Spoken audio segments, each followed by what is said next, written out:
আবু বকর সিদ্দিক, আল্লাহু আকবার, তিনি সঙ্গে সঙ্গে একটা চর মেরে দিলেন। একটা চর মারার সঙ্গে সঙ্গে সে বেহুশ হয়ে পড়ে গেছে, কিন্তু মনের মধ্যে ছিল আর একটা চর মারবো, অপেক্ষা করতেছে যে ওর হুশ আসলে আর একটা চর মারবো, দাঁড়ায় আছে। শরীর এখনো ঠান্ডা হয় না, কারণ গালি দিছে কারে? জোরে বলেন কারে? আল্লাহ এবং তার রাসূলের গালি দিয়েছে। আবু বকর একটা চর মারার পরে দাঁড়ায় আছে, আরেকটা মারবে, কিন্তু ও তো বেহুশ হয়ে পড়ে আছে। অনেকক্ষণ অপেক্ষা করার পর সেখান থেকে চলে গেছে। চর কিন্তু একটা মারতে পারে না, একটা বাকি আছে। কয়টা মারছে? একটা মারছে, আর একটা বাকি আছে। মনের আশা পূরণ হয় না। অন্যদিকে ওই বেঈমান কাফের আল্লাহ নবীর কাছে মামলা নিয়ে গেছে। ডাক দিয়া বলে, ও মুহাম্মদ,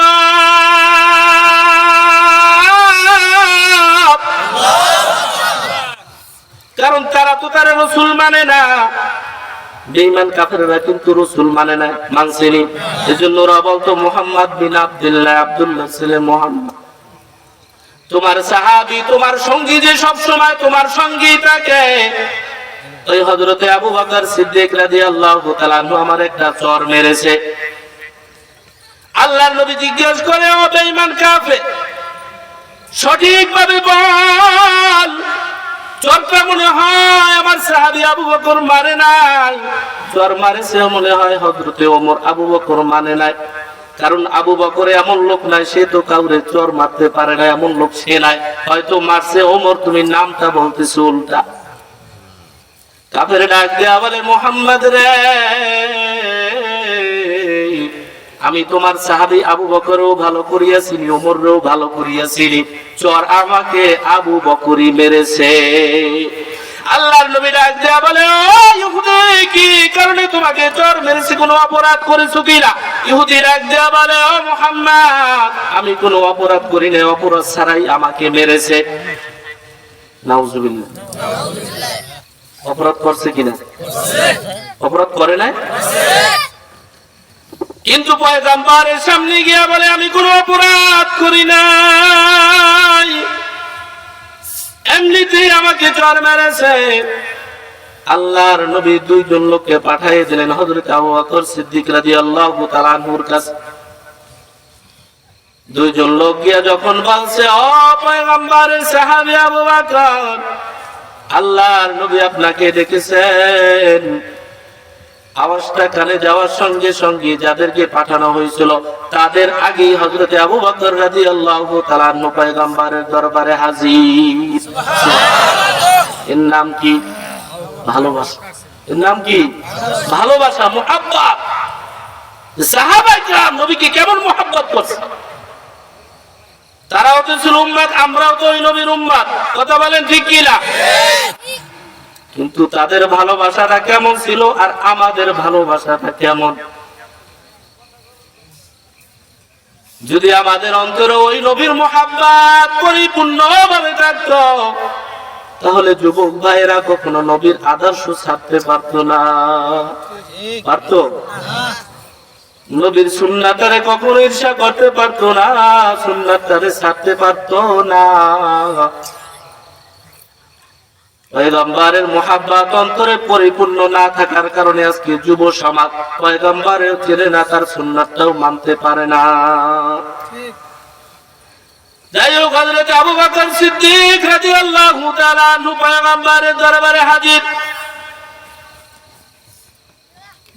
আল্লাহর নবী ডাক দিয়া বলে, আবু বকর, তোমার বিরুদ্ধে একটা মামলা এসেছে, তুমি নাকি ইহুদিদের চর মেরেছো। হযরত আবু বকর সিদ্দিক রাদিয়াল্লাহু তাআলা আনহু তাকায়া দেখে আল্লাহর নবীর পায়ের কাছে ইহুদি বসা। তিনি বলতেছে, আমার তো একটা চর বাকি আছে, আরো চর ধরে মারা দরকার, কারণ দুইটা তো মারতে পারি না, মনের আশা পূরণ এখনো হয় নাই। একটা মারছে, এইতেই বেহুশ হয়ে গেছো, আবার মামলা দিয়েছো, আরেকটা তো মারতে পারি নাই, শুধু আরেকটা মারা দরকার। কিন্তু যেহেতু পয়গম্বর সামনে, এই জন্য তোরে আমি মারতে পারলাম না। সুবহানাল্লাহ। কেমন ইমানের পাওয়ার দেখছে। এটা হলো অরিজিনাল ইমান। কি ইমান? অরিজিনাল ইমান। আর আমাদের ইমান হলো ডুপ্লিকেট ইমান। কথা বলেন ঠিক কিনা? আল্লাহর নবী ডাক দিয়া বলে, আবু বকর,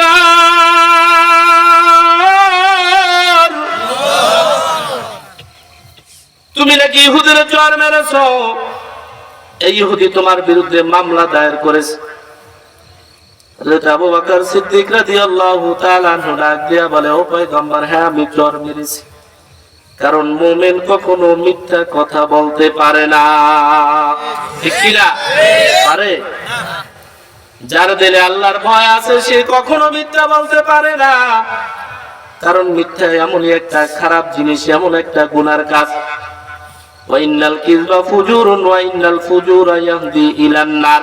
এই মিথ্যা হলো এমন একটা গুনাহের কাজ, এই মিথ্যা বলার কারণে মিথ্যা গুনার দিকে নিয়ে যায়, আর ওই বান্দা গুনাহ করতে করতে আস্তে আস্তে জাহান্নামে চলে যায়, ঠিক কি না? হযরত আবু বকর বলে, পয়গম্বর, হ্যাঁ আমি তোর চর মেরেছি। আল্লাহর নবী বলে, আবু বকর, কি কারণে চর মেরেছো? ইহুদি কোনো অপরাধ করেছে কিনা?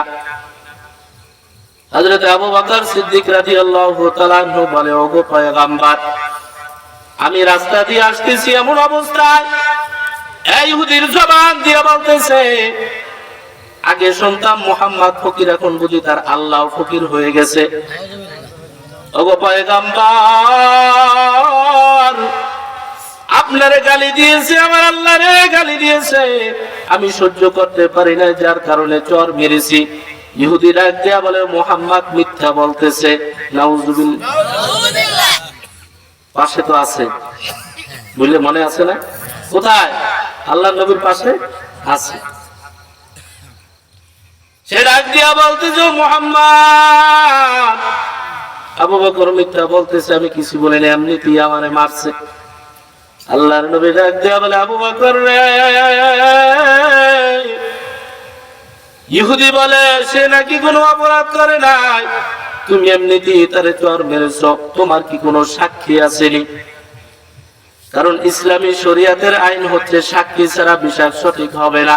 তোমার পক্ষে দুইজন সাক্ষীর দরকার, তাহলে সঠিক বিচারটা হবে।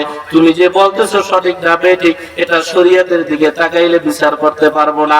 তুমি সত্য বলেছো আমি জানি, কিন্তু তোমার সাক্ষী কোথায়? ইহুদি বলতেছে কোনো অপরাধ করে না, তুমি বলছো অপরাধ করছে। তোমার যদি সাক্ষী না থাকে, রায়টা তো ইহুদির পক্ষেই চলে যাবে, কারণ আল্লাহর নবী কখনো বেইনসাফি করে না, ঠিক কি না? পয়গম্বর ইনসাফ কায়েম করার জন্যই আল্লাহ তাকে পাঠাইছে, বেইনসাফি করে না। হযরত আবু বকর ডাক দিয়ে বলে, পয়গম্বর, আমার তো কোনো সাক্ষী নাই, আমার সাক্ষী একমাত্র আমার আল্লাহ, এছাড়া তো কোনো সাক্ষী নাই। আল্লাহ নবী ডাক দিয়া বলে, আবু বকর রে, সাক্ষী যদি না থাকে, কেউ যদি কাউকে চর মারে, চরের বদলা তো চরই হবে, কারণ কতল করলে কতলের বদলা হলো কতল, যেইভাবে অপরাধ সেইভাবেই বিচার হয়। তুমি যেহেতু চর মেরেছ, তাহলে বিচার হবে তোমাকে ইহুদি একটা চর মারবে। আল্লাহর নবীও সহ্য করতে পারে না, কিন্তু তারপরেও শরীয়তের দিকে তাকাইয়া বিচার তো করতে হবে, কথা বলেন ঠিক কি না? যতই পয়গম্বরের আপন হোক আবু বকর, তারপরেও পয়গম্বর বেইনসাফি করবে না। কিন্তু আমাদের দুনিয়ার জমিনে বর্তমান অবস্থায় যদি হতো, চেয়ারম্যানের ভাই যদি অপরাধ করে, বিচার দেওয়ার সঙ্গে সঙ্গে কোনো সঠিক বিচার পাওয়া যাবে না। বলবে আমার লোক দূরে যাচ্ছ, বলবে কিনা? কিন্তু পয়গম্বর যতই আপন হোক না কেন, আল্লাহর নবী সঠিক বিচারটাই করবে, যেহেতু চর মেরেছে, চরের বদলা চরই হবে। হযরত আবু বকর ডাক দিয়ে বলে, পয়গম্বর, বিচার আপনি করবেন আমি মেনে নিলাম, কিন্তু আমার সাক্ষী তো দুনিয়ায় কেউ নাই, আমি কোন সাক্ষী দাঁড় করাইতে পারবো না। ওগো আল্লাহর নবী, আপনার কাছে আমি একটা রাত্র আবদার করি, একটা রাত্র আমাকে সময় দেন, আগামী কালকে ফজরের পরে আপনি বিচার করবেন। ওগো পয়গম্বর, আপনার কাছে কোনোদিন আমি কোনো কিছুর দাবি করি না, কোনোদিন কোনো জিনিসের সময় চাই না, আপনি যেটা বলছেন সঙ্গে সঙ্গে লাব্বাইক বলে হাজির হয়ে গেছি। কিন্তু আজকে আপনার কাছে আমার আবদার, আমারে একটা রাত্র দিতে হবে, এই একটা রাত্র যাওয়ার পরে আগামীকাল ফজরের নামাজের পরে আমার বিচার আপনি করবেন। কয় রাত্র সময় চাইছি? এই এক রাত্রতেই হবে আসল কাজ। কারণ আল্লাহওয়ালা সম্পর্ক থাকে কার সাথে? আরো জোরে বলেন কার সাথে?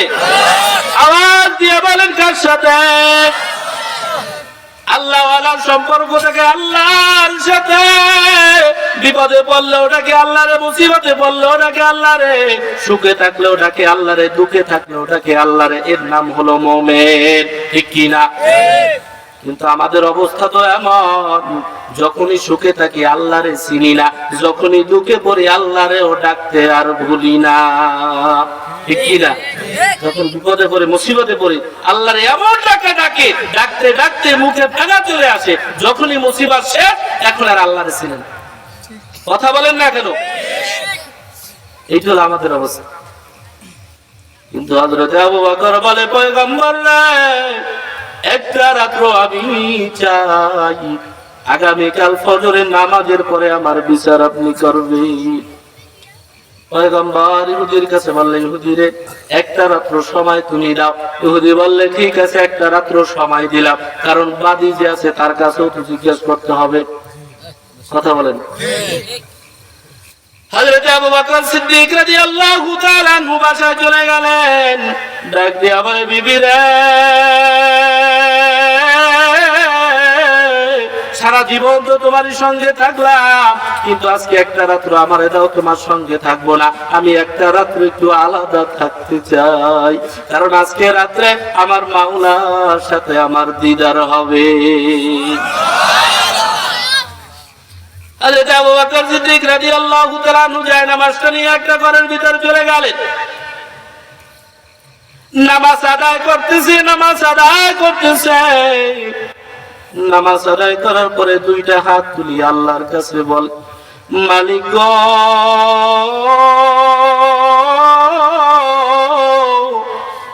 এ দুনিয়ায় তো তুমি ছাড়া আমার কেউ আপন নাই। আমি তো তোমারই বান্দা, একজন গোলাম আবু বকর। ইহুদি তোমারে গালি দিয়েছে, তোমার হাবিবরে গালি দিয়েছে। আমি আবু বকর চর মিছিরি, দুনিয়ায় আমার কোনো সাক্ষী নাই। আমার বিরুদ্ধে তো মামলা নিয়ে গেছে, আমার কপালেও তো আমার গালেও একটা চর মারবে। আল্লাহর নবী তো ফয়সালা করে দিবে। ও তার মালিক আল্লাহ, দুনিয়ার কোন মানুষ তো দেখে নাই, তোমারে গালি দিয়েছে, তোমার হাবিবরে গালি দিয়েছে। আমি আবু বকর শুনেছি, তুমি আল্লাহ শুনেছ। দুনিয়ার জমিনে আমার কোন সাক্ষী নাই। রব্বুল আলামিন, তুমি যদি আমার সাক্ষীর ব্যবস্থা না করো, তুমি যদি ফয়সালা না করো, তাহলে আমি আবু বকর তো ইহুদির চোপার গালে নিতে হবে। কার কাছে বলছে? আরো জোরে বলেন, কার কাছে? কারণ মুমিনের বন্ধু একমাত্র কে? ওই মুমিন আল্লাহ ছাড়া কাউরে চিনে না। বিপদে পড়লেও আল্লাহর কাছে যায়, সুখে থাকলেও আল্লাহর কাছে যায়, আপদে বিপদে সব সময় আল্লাহর কাছে যায়। সুস্থ থাকলেও মাওলার নিয়ামতের শুকর আদায় করে, অসুস্থ থাকলেও মাওলার কাছেই পড়ে। কারণ মুমিনের বন্ধু একমাত্র কে? হযরত আবু বকর রাদিয়াল্লাহু তাআলা আনহু সারা রাত আল্লাহর সাথে সম্পর্ক করার পরে ফজরের নামাজের আগে সাহাবায়ে কেরাম দেখতো হযরত আবু বকর সব সময় প্রথম কাতারে থাকতো। কিন্তু আজকে সবাই তাকায় দেখে হযরত আবু বকর প্রথম কাতারে নেই, আবু বকরের দেখি না। সবাই হতাশ হয়ে গেল, হযরত আবু বকর কোথায়? হঠাৎ করে দেখে একেবারে নামাজের সময়, জামাতের সময় হবে এমন অবস্থায় হযরত আবু বকর রাদিয়াল্লাহু তাআলা আনহু আসতেছে। কিন্তু সবাই তাকায় দেখলো আবু বকরের চোখ দুইটা লাল হয়ে গেছে, কারণ সারা রাত্র এই চোখ দিয়া অশ্রু ঝরেছে, ঠিক কি না? হযরত আবু বকর সিদ্দিক রাদিয়াল্লাহু তাআলা আনহু নামাজটা আদায় করলেন। নামাজ আদায় করার পর ইহুদি হাজির হয়ে গেছে, পয়গম্বর হাজির, হযরত আবু বকর সিদ্দিক রাদিয়াল্লাহু তাআলা আনহু হাজির। এখন আবার বিচার হবে, কারণ সময় চেয়েছিলেন কয় এক রাত। কয় রাত? এক রাত পার হয়ে গেছে। ফজরের নামাজের পরে বিচার, বাদী বিবাদী উভয়জন উপস্থিত, বিচারক উপস্থিত, বিচার এখন হবে। আল্লাহর নবী ডাক দিয়া বলে, আবু বকর, সময় এক রাত্র চেয়েছ, এক রাত্র ফুরিয়ে গেল, কোন সাক্ষীর ব্যবস্থা করতে পারলা কিনা? আবু বকর বলে, পয়গম্বর রে, সাক্ষীর তো ব্যবস্থা হয় না, আপনার যেটা ফয়সালা ওইটাই মেনে নিতে হবে। ইহুদিও হাজির হয়ে গেছে, আল্লাহর নবী এখনই ফয়সালা করবেন। আল্লাহর নবীর ফয়সালা হবে, ইহুদি হযরত আবু বকরের গালে একটা চড় মারবে। পয়গম্বর বিচারের আসরে বসে গেলেন, আঙ্গুলটা জাগায়া যখনই বিচার করবে যে তুমি চড় মারবা, আঙ্গুল জাগাবে জাগাবে এমন অবস্থায় আল্লাহর নবী ডাক তাকায়া দেখেন সামনে থেকে হযরতে জিবরাইল আসতেছে। পয়গম্বর আঙ্গুলটা জাগাবে, এখনো জাগায় না, এমন অবস্থায় তাকায়া দেখে হযরতে জিবরাইল আসতেছে। আল্লাহর নবী তাকায়া দেখার পরে জিবরাইল যখন কাছে আসলেন, হযরতে জিবরাইল পয়গম্বরের আঙ্গুলটা আস্তে করে চেপে ধরলেন। সুবহানাল্লাহ। আঙ্গুল জাগাইবে কিন্তু জাগাইতে পারে না। কে চেপে ধরেছে? দুনিয়ার কোন মানুষ নয়, দুনিয়ার কোন বন্ধু নয়, দুনিয়ার কোন সাক্ষী নয়, আসমান থেকে আল্লাহ হযরতে জিবরাইলকে পাঠিয়ে দিয়েছে। ও জিবরাইল যাও, আমার বন্ধু বিপদে পড়েছে, যাও, আমার বন্ধু বিপদে পড়েছে, আমার বন্ধুরে তুমি বিপদ থেকে উদ্ধার করে দাও। সাক্ষী স্বরূপ তুমি জিবরাইলকে আমি আল্লাহ করে পাঠাইয়া দিলাম। হযরতে জিবরাইল আসিয়া ডাক দিয়া বলে, ও আল্লাহর নবী, ও আখির জামানার পয়গম্বর, আপনি যে বিচার নিয়ে বসেছেন, আঙ্গুলটা জাগাইবেন, আমি জাগাইতে দিলাম না। কারণটা কি জানেননি? আল্লাহর দোস্ত আবু বকরের সাক্ষী দুনিয়ার জমিনে নাই, দুনিয়ায় কোন সাক্ষী দেখাইতে পারে নাই, কিন্তু আল্লাহরে গালি দিয়েছে, তার হাবিবরে গালি দিয়েছে। এটা আল্লাহ পাক রব্বুল আলামিন নিজে শুনেছে, যার কারণে আল্লাহ পাক রব্বুল আলামিন আমি জিবরাইলকে আবু বকরের সাক্ষী স্বরূপ পাঠিয়ে দিয়েছে। এজন্য যার সম্পর্ক আল্লাহর সাথে থাকবে, যে ওই রবের চিনবে, রবের পরিচয় নিয়ে চলবে, তার কোনো ভয় থাকবে না, চিন্তা থাকবে না, কোনো টেনশন থাকবে না, সমস্ত ফয়সালা আসমান থেকে হয়ে যাবে। ঠিক কি না? কিন্তু এরপরে আল্লাহ পাক রব্বুল আলামিন এত সুন্দর করে আমাদেরকে বানাইলো, এত সম্মান দিল, মর্যাদা দিল, এরপরে আমরা ওই রবের চিনি না। ঠিক কি না? আমাদের সামনে বসে ওই বেঈমান নাস্তিকেরা আল্লাহকে গালি দেয়, নবীরে গালি দেয়, কিন্তু আমাদের ঈমান জাগ্রত হয় না। ঠিক কি না? হয়। যদি হইতো তাহলে বাংলাদেশের জমিনে বসে, যেখানে 99% মুসলমান, সেখানে বসে এমন একটা কথা বলল, কিন্তু কেউ এর বিরোধিতা করে না। করছে? করে না। কারণ আমাদের ঈমানটা কি? দুর্বল। যদি ঈমান সবল হতো তাহলে কোন মুসলমান এটা সহ্য করতে পারতো না। যাই হোক, এই জন্য এক নাম্বার হলো রবের চিনতে হবে। ঠিক কিনা? কারণ রবের না চিনিয়া দুনিয়ায়ও শান্তি নাই, আর আখিরাতেও শান্তি হবে না। ঠিক কিনা? কিন্তু আজকে আমরা এই রবের কেমনে কেন চিনতে পারতেছি না? কারণটা কি? কি কারণে? কারণ আছে না? কথা বলেন, আছে কিনা? ওই আল্লাহর মহাব্বত অন্তরে পরিপূর্ণ কেন আসে না? রবের পরিচয় আমরা কেন পাই না? কিসের কারণে? নবীর সুন্নাতটা মানতে পারি না। যুবকেরা আজকে আল্লাহরে চিনে না, নবীরে চিনে না, যা মনে চায় তাই করে, যেমন মনে চায় তেমনই চলতেছে, যত ধরনের নাফরমানি সব যুবক করে, কিন্তু এরপরেও তার মধ্যে ভয় আসতেছে না, জাহান্নামের ভয় আসে না, আল্লাহর ভয় আসে না, নবীর মহাব্বত আসে না। এর পিছনে একটা কারণ আছে। আছে কিনা? সে কারণটা কি বলবো? হুব্বুদ দুনিয়া রাসু কুল্লি খতিয়া। একটা কারণে আমরা আজকে ধ্বংসের পথে আছি, সেটা হলো দুনিয়ার মোহাব্বত। কিসের মোহাব্বত? কথা বলে ঠিক কিনা? যে দুনিয়ার মোহাব্বতের কারণে, দুনিয়ার আশিকের কারণে, দুনিয়ার সাজসজ্জার কারণে, দুনিয়ার দোকায় পড়ে, দুনিয়ার সম্পদের লোভের কারণে, অর্থের লোভের কারণে, ক্ষমতার লোভের কারণে আজকে বান্দা এত সুন্দর করে আল্লাহ বানাইলো, এরপরেও ওই বান্দা আল্লাহর চিনে না। ঠিক কিনা? কার প্রেমেতে ভুলে রইলি, কার প্রেমেতে ভুলে রইলি, আল্লাহর ইনসান না মানলি ফর মান রে তুই, না মানলি কুরআন। ঠিক কিনা? দুনিয়ার মোহাব্বতের কারণে আজকে আমরা কোরআন চিনি না, ফরমানটাও জানি না, নবীর হাদিস চিনি না। এর একটা কারণ হলো দুনিয়ার মোহাব্বত। ঠিক কিনা? নাম নিশানা নাহি ছিল,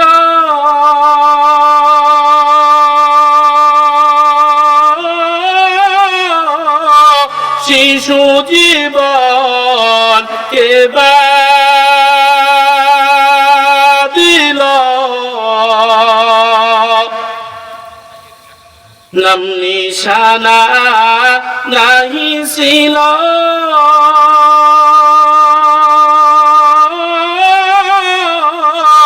শিশু জীবন কে দিল, কার দয়াতে আসলি রে তুই, কার দয়াতে আসলি রে তুই, মায়েরি গুদার না মানলি ফর মান রে তুই, না মানলি কুরআন। ঠিক কিনা? কারণ আমাদের কোনো অস্তিত্ব ছিল না, আমাদের কোনো চিহ্ন ছিল না। কে পাঠাইছে? ওই যে বললাম 10 মাস 10 দিন বসে আল্লাহ পাক রব্বুল আলামিন তার কুদরতের মাধ্যমে আস্তে আস্তে করে বড় করলো। তারপরে আল্লাহ কিন্তু দুনিয়ার জমিনে আমাদেরকে পাঠাইছে। আমার মা আমারে আনে নাই, আমার বাবাও কিন্তু আমারে আনে নাই, দুনিয়ার কোনো ক্ষমতা আমারে আনতে পারে নাই। আমাকে দুনিয়ায় কে আনছে? আরো জোরে বলেন কে? কিন্তু এরপরেও আজকে আমরা ওই রবের চিনি না। ঠিক কিনা? আমাদের প্রধান মেহমান চলে আসছে। নারায়ে তাকবীর, নারায়ে তাকবীর। প্রধান বক্তার আগমন, শুভেচ্ছার স্বাগতম। মাহফিলের পক্ষ থেকে লাল গোলাপ শুভেচ্ছা। নারায়ে তাকবীর। হযরত আসছে, হযরতে আমার শায়েখ, আমি তার শাগরিদ মুরিদ। হযরতের আলোচনা খুব সুন্দর, শোনার পরে আপনারা বুঝবেন। খুব সুন্দর মধুর কণ্ঠে সুন্দর আলোচনা করে, কিন্তু দিলের কান দিয়ে শুনতে হবে। কিসের কান দিয়ে? দিলের কান দিয়ে শুনতে হবে। মন যদি অন্য জায়গায় থাকে আর দেহ এইখানে আছে, মন নাই, তাহলে আপনি বুঝবেন না। মনও রাখতে হবে, দেহও রাখতে হবে। দুইটা যখন এক জায়গায় থাকবে আর আকর্ষণ হযরতের প্রতি থাকবে, তাহলে আপনি আলোচনা বুঝবেন। আর যদি মন অন্যদিকে থাকে, খেয়াল অন্যদিকে থাকে, যেই মহাব্বতের কারণে সব ধ্বংস, ওই দুনিয়ার মহাব্বত অন্তরে নিয়ে যদি আমরা থাকি, তাহলে কিছু বুঝবো না। এজন্য মন মানসিকতা তৈরি করে কোরআন হাদিসের আলোচনা এমন ভাবে শুনতে হবে, আকর্ষণ কোরআনের প্রতি থাকতে হবে। কথা বলে ঠিক কিনা?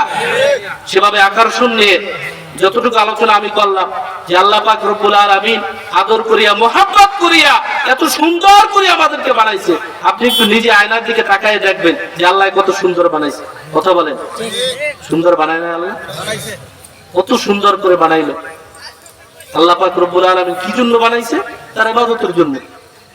কিন্তু আজকে আমরা এই দুনিয়ার মহাব্বতের কারণে, দুনিয়ার আশিক হওয়ার কারণে, দুনিয়ার ভালোবাসার কারণে, শয়তানের ওয়াসওয়াসায় আজকে আমরা সব ভুলে গেছি। কথা বলে ঠিক কি না? এজন্য ভোলা যাবে? যাবে না। কারণ যে আল্লাহ আমারে বানাইছে, আবার আল্লাহর কাছে যাইতে হবে। অতএব কি নিয়ে যাব?